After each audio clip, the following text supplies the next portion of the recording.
Welcome to another version of the Digital Gypsy. I had a really interesting thing happen a while back. This is my friend Victor. He runs Quila's Mexican restaurant here in Heritage Key in Antigua in St. John's. So I'm on Instagram one day and I see these pictures of these tacos, and I'm like, you know, it's a little out of context being in the Caribbean and seeing something featured. You know, today our featured taco is this, and so I was like, okay, I'll give it a try. Victor, I lived in Texas for 20 years. I know Mexican. I know Tex-Mex. This is some of the best Tex-Mex Mexican. I'm just blown away. So there's a backstory here, and that's the part that's really intriguing to me. I mean, obviously you're a hardcore entrepreneur from way back.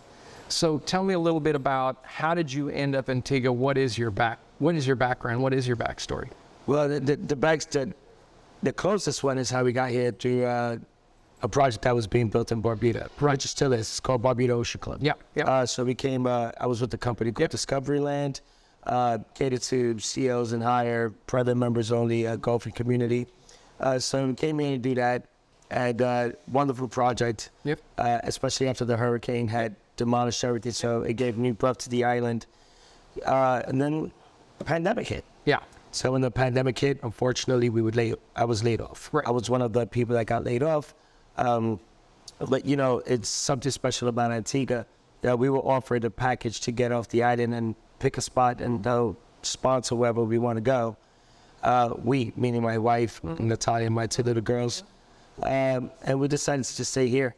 And during that pandemic, I created a company that specialized in micro-sanitizing, of course. Yep. And, the pandemic, as unfortunate as it was, you know, there's always a bright side to things. So, of course, it was lucrative at the time. And one day I just found myself wanting a taco. And I just wanted a shot of tequila and a taco. Yeah, I didn't want anything else. And then on the islands, is have all of these, you know, restaurants that want to serve, you know, 3-star, 4-star meals. High end. We really, sometimes, you know, me being a chef, just give me some fish and chips. Exactly. And I'm happy. Or give me a taco. Now I'm very happy.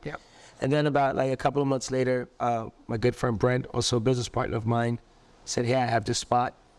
And I looked around, saw the wood. And I was like, but I was like, oh, light bulb. But instead of a light bulb, it was a taco. And I said, I got it. Let's go.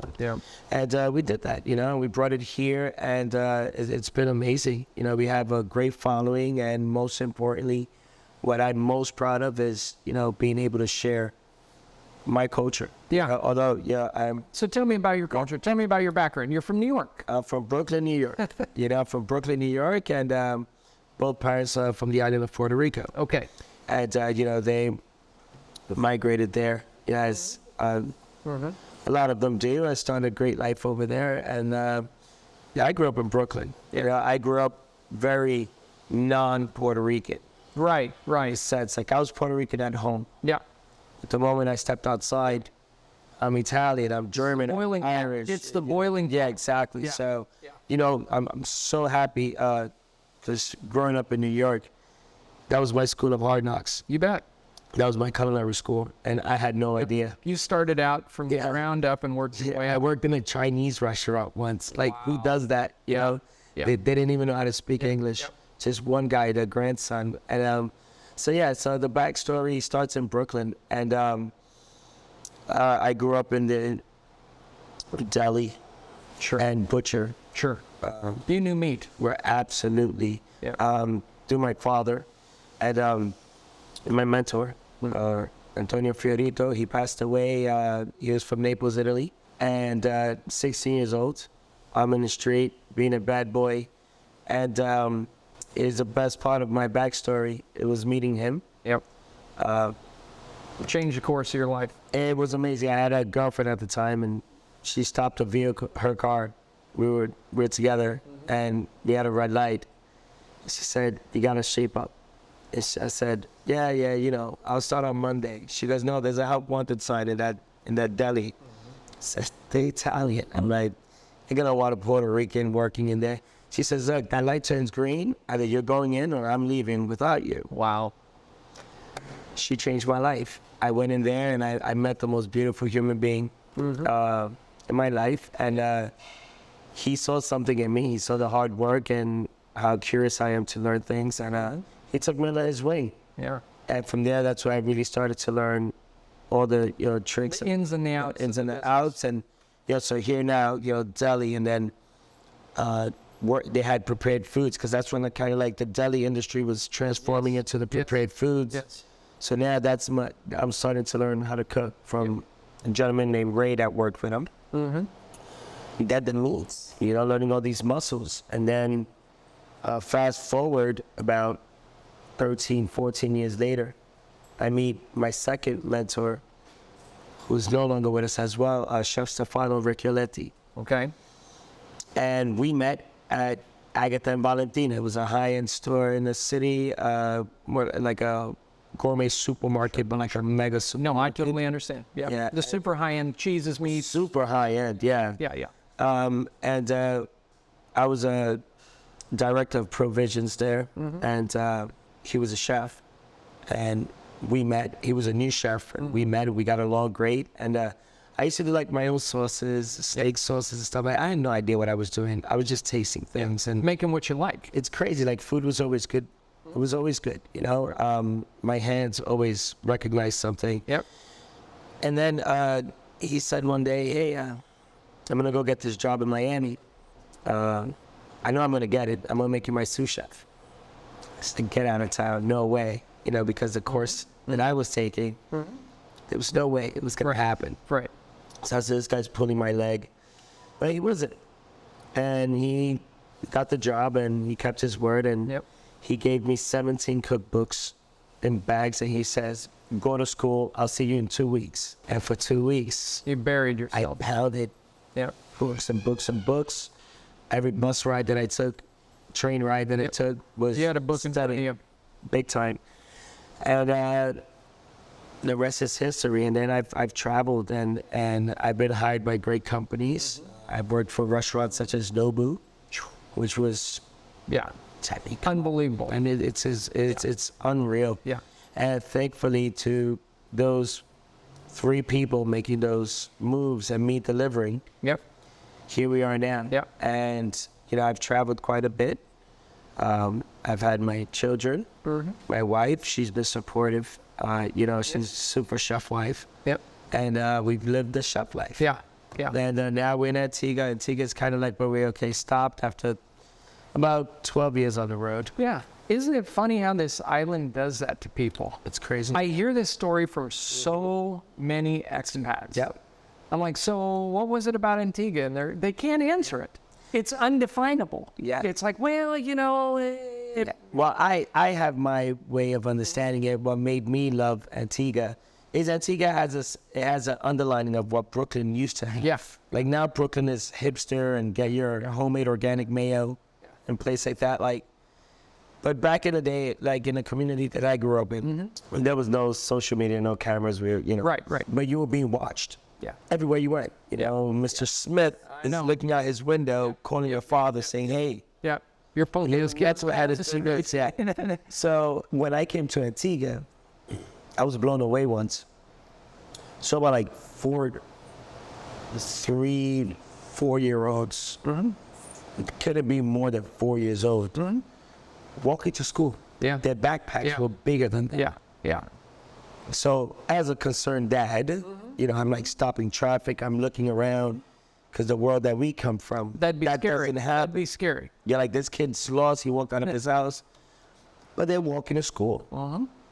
And my wife also was shocked. And I said, you know what? We're not in Kansas anymore. Yep. I said that everybody's watching those kids, including us. So, here in Brooklyn, in Brooklyn, they have the culture one hand washes the other, both wash the face. That's very true on this island. Very true. So I feel like this is...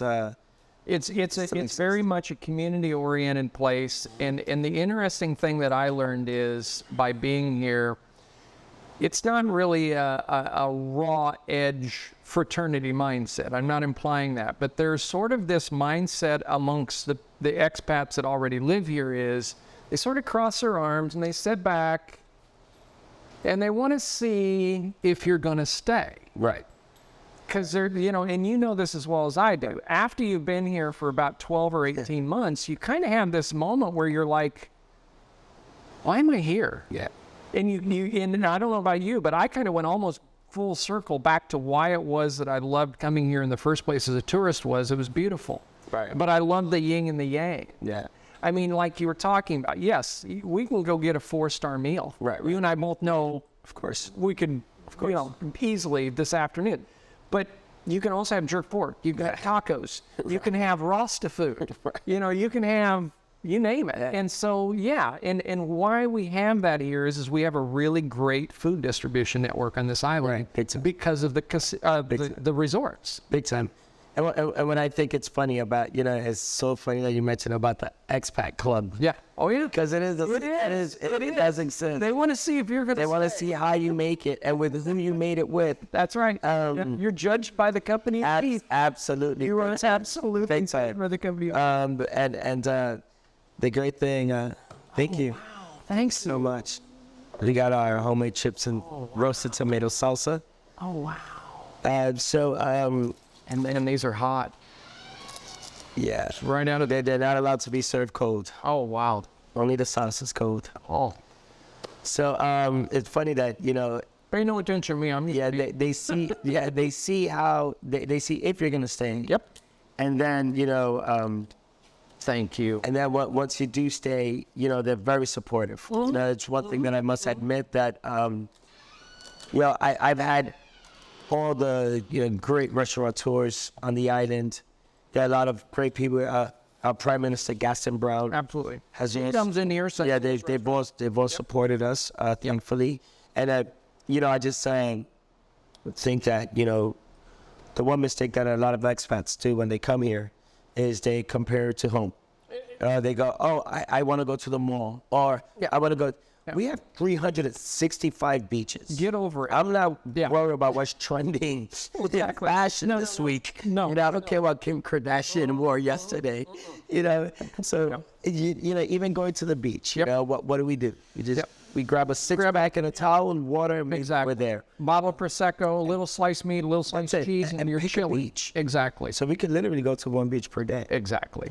For the year. So, you know, once I think that we establish ourselves in this community and be, you know, respect the culture, immerse yourself. And contribute. Yeah, you have. You are expected to contribute. Everybody that comes to these doors, you know, I never went to culinary school. Right. I never did any of that. Right. But when we have staff that comes in here, I let them know, look, if you came to teach me what I don't know how, bring it. you better be good at it. Yeah. Because I'm going to teach you what you don't know how. Yeah. So, bring your, you know, let's go. Yeah. But if you think that, you know, you're going to come here and drag your feet, I'm a New Yorker. One of the famous things that I laugh about when I hear from expats that are new on the island, like you said, they're always making reference. Well, back in Atlanta. Correct. Back in Miami, back in Cleveland, back in Philly, and it's like, and after they've been here about a year, you suddenly realize their hair's about 2 inches longer.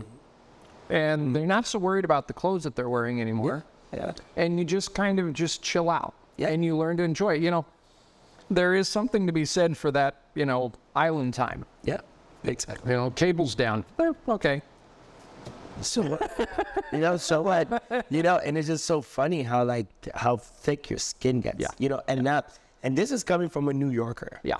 Where we think we're Teflon. You know, we're made of Teflon.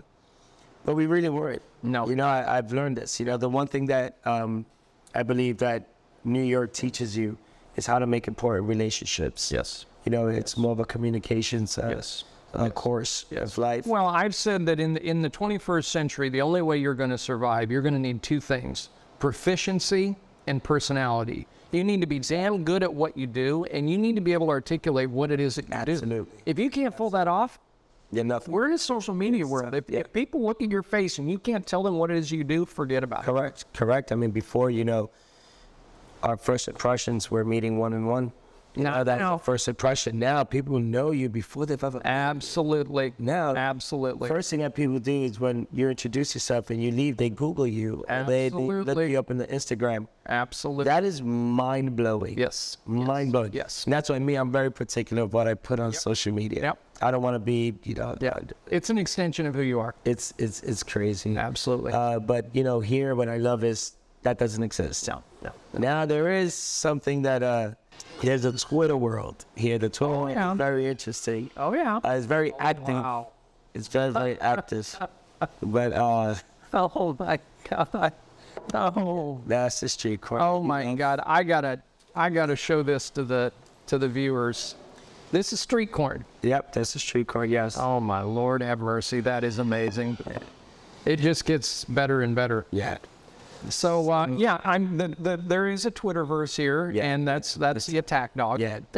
Well, and that's what I did here when people, everybody approached me to do marketing here. Mm-hmm. When we first opened the restaurant, I said, no, let's use the rumor mill. Yes. Because in the Caribbean, there's a huge rumor mill. Oh yeah.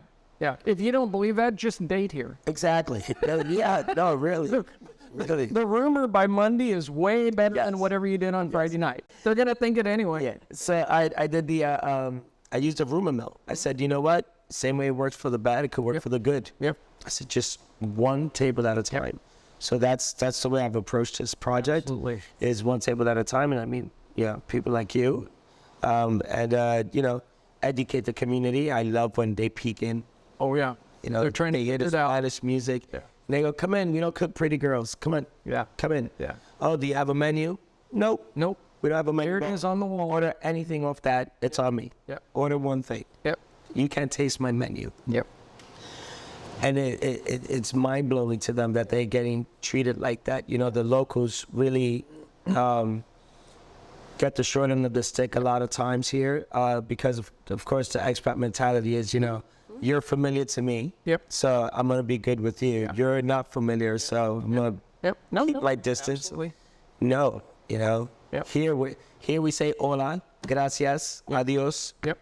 Spanish music. Yep. The other day here, we had about 12 locals here dancing to mariachi. Right on. With sombreros on and everything. And that to me is success. Yes. That's it. I won already. The people that are successful as expats, I've noticed, and not to paint with a paintbrush. There are some expats, whether it's here in this island or I've been in other expat communities around the world, that just stay to themselves. They don't want to assimilate. They don't want to, but the expats that are really successful, that enjoy being an expat, that enjoy traveling the world, whether you're in, Antigua or whether you're in Jamaica or wherever, is to make friends within the local community and then start to exchange what you don't know. Correct. I mean, I've learned so much, and I know that I've had an impact on people here too. Yeah. So, and that's kind of the funny part about living here in Antigua is it's not overly Americanized, but it's just Americanized enough. Correct. I like how much it's American. You have the English touch. Absolutely. British touch, which is, driving. Yes. The other side. Very driving force. So who's driving the right way? Who's driving on the right side? Who's driving on the right side of the road? Who's driving on the right side? So, I'm blown away. Look, this has been some of the best Mexican Tex-Mex, whatever you want to call it, that like I said, I lived in Texas. I've had some amazing stuff. So, oh wow. There they are. There they are. Ash Tree Tacos. Well, thank you very much, my friend. And I've got to get this. The pictures is not going to do this justice. In Antigua. In Antigua. We got USDA prime braised beef. Amazing. Homemade adobo. Amazing. And that's what we do here. Well, we make connections through tacos and tequila, my friend. Who doesn't like freaking tacos? I've never met them, and I haven't had a desire to do so. Yeah, I've never met them. Absolutely. No. Yeah. If you're traveling to Antigua on a cruise ship and you get to Heritage Key, this place is not hard to find. It's called Quila's. Quila's. There'll be a link on this interview for people to go to Instagram, Facebook, and also if you live here on the island, It's true. If you haven't done this, you haven't lived. So anyway, thank you very much, man. You're very welcome. Very welcome. And this is the logo. There you go. Old skull. Thank So you see it. Adios. Peace. Thank you so much.